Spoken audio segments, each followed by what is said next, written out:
Hello friends, मैं आपका दोस्त डॉक्टर सुनील कुमार और आप देख रहे हैं डॉक्टर कुमार एजुकेशन क्लिनिक। आज हम बात करेंगे फीमेल सेक्सुअल डिसफंक्शन के बारे में कि फ़ीमेल के साथ क्या इशू होते हैं जिसके कारण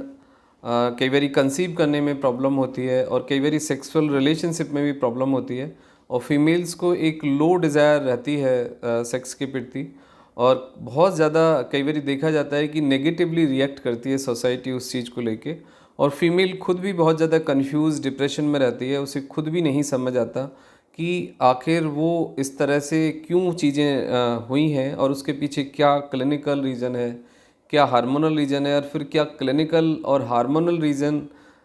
की वजह से आपको कुछ इमोशनल इशू बनते हैं और आप कहीं ना कहीं आप अपनी हेल्थ के साथ भी जस्टिफाई नहीं कर पाते। तो कुछ कॉमन कंडीशन है और कुछ कॉमन कॉज हैं उसके, तो आज हम उस पर बात करेंगे और फीमेल सेक्सुअल डिसफंक्शन को हम फिक्स करने की कोशिश करेंगे कि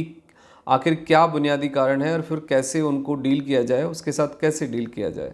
तो फीमेल्स में यदि देखा जाए तो सबसे जो कॉमन रीज़न है वो हाइपोथायराइडिज्म है। एक एज के बाद औरतों को थायराइड का प्रॉब्लम आ जाता है जिसके कारण थायराइड की प्रॉब्लम के कारण न केवल बॉडी के मेटाबॉलिक फंक्शन पे फ़र्क पड़ता है, एब्जॉर्प्शन पे फ़र्क पड़ता है, लेकिन देखा जाता है कि मेंस्ट्रुअल साइकिल यानी एबनॉर्मल मेंस्ट्रुअल साइकिल यानी मेंस्ट्रुअल साइकिल का सेटल नहीं होना, कम ज़्यादा ब्लीडिंग होना, आगे पीछे जाना, प्लस पीसीओडी एक कंडीशन या पीसीओएस डेवलप हो जाती है और that is a one type of the diabetes. एक डायबिटिक वाली कंडीशंस आपकी बॉडी में डेवलप होती है। इसके पीछे रीज़न होता है आपके इंसुलिन का सेंसिटिव होना। आपके इंसुलिन का जो काम है वो बदल जाता है, आपका मेटाबॉलिक फंक्शन चेंज हो जाते हैं, आप ओबीज हो जाते हैं। आपको कई बार देखा जाता है कि चेहरे पे या बॉडी पे आपके हेयर का जो ग्रोथ है वो बढ़ जाता है, आपका स्किन का टेक्सचर चेंज हो जाता है, आपका मूड डिसऑर्डर आपको डेवलप होता है, आपका डिप्रेशन, एंजाइटी और कई बार देखा जाता है कि आपकी क्वालिटी ऑफ स्लीप में भी बहुत ज़्यादा गड़बड़ होती है। उसके साथ साथ आपको इन्फ्लामेशन, जॉइंट पेन, प्लस आपको बहुत ज़्यादा लो स्टीम और लो डिज़ायर ऑफ द सेक्स होता है। उसके साथ साथ आपके जो ओवुलेशन वाला प्रोसेस है यानी अंडे वाला बनने का जो प्रोसेस है उस पर फ़र्क पड़ता है, वो स्लो डाउन होता है, वो फॉलिकल फॉर्मेशन चेंज हो जाता है और उसके साथ साथ देखा ये जाता है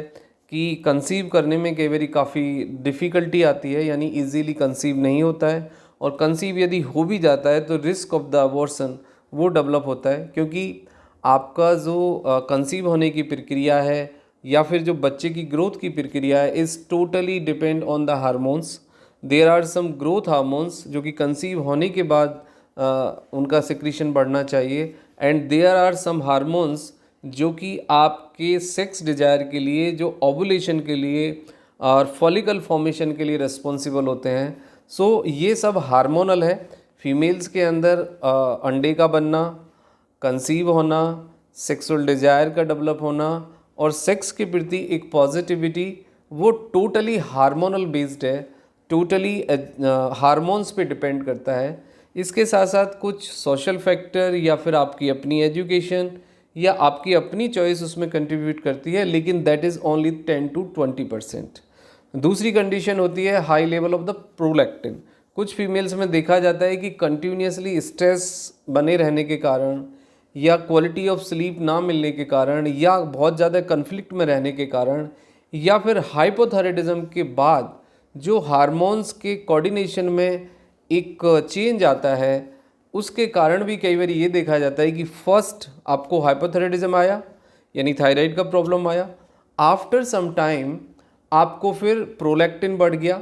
या फिर पीसीओडी या पीसीओएस आ गया या फिर आप ओबीज हो गए, आपको इन्फ्लामेशन आ गया जॉइंट में, मल्टीपल जॉइंट पेन आ गया और उसके साथ साथ आपकी जो सेक्स की डिज़ायर है वो डिक्लाइन करना शुरू कर देती है और आप कई बार यदि ये सब कुछ आपके साथ बना रहे, आप इसको मैनेज ना करें, आप इसको ट्रीट ना करें, तो फिर नेक्स्ट स्टेज पे आपको कंसीव करने में प्रॉब्लम होगी और उससे नेक्स्ट स्टेज पे आप अर्ली मेनोपॉज यानी आप बहुत जल्दी एजिंग पे आएंगे और आपके अंदर ये सब जो चीज़ें हैं डिक्लाइन करने के कारण आपका desire of the sex continuously कम होता रहेगा।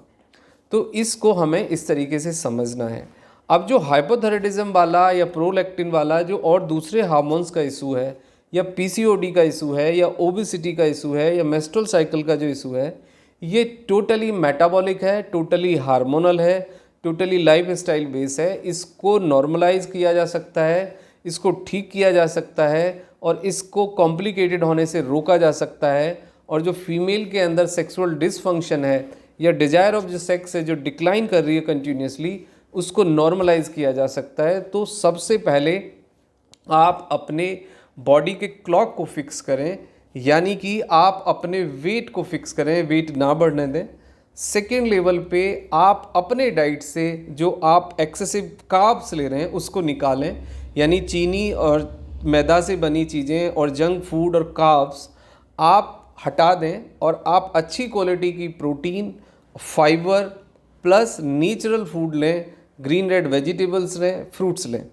और आप फाइबर थोड़ा सा ऐड कर लें। Plus make sure regular exercise करें, स्ट्रेस को मैनेज करें, वॉकिंग करें, एरोबिक्स करें, मेडिटेशन करें, प्लस पॉजिटिव कॉग्निटिव एंगेजमेंट तलाशें। लाइफ स्टाइल यदि डिसीज़ आपको कोई आ गई है, लाइक ऑलरेडी मैंने बताया कि hypertension, diabetes, hypothyroidism,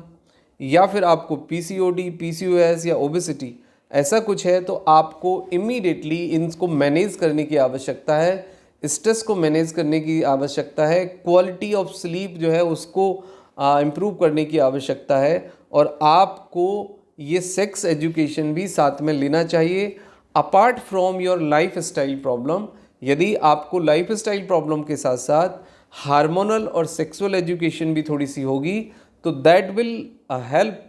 to understand, यानी ये आपकी प्रॉब्लम्स को, आपकी बॉडी को और आपके ये जो चैलेंजेस हैं, जो बदलाव हैं, इसको समझने में फिर डायरेक्टली आपकी मदद करेगी। उसके बावजूद भी यदि आपको कोई प्रॉब्लम है, कोई सिम्टम्स है और कुछ ऐसा चेंज आप फील कर रहे हैं कि जो नॉर्मल नहीं है, लगातार एक ऐसा चेंज शरीर के अंदर जो कि नॉर्मल नहीं है, तो फिर आपको काउंसलर या फिजिशियन से डिस्कस करने की आवश्यकता है। Thank you very much and take care yourself.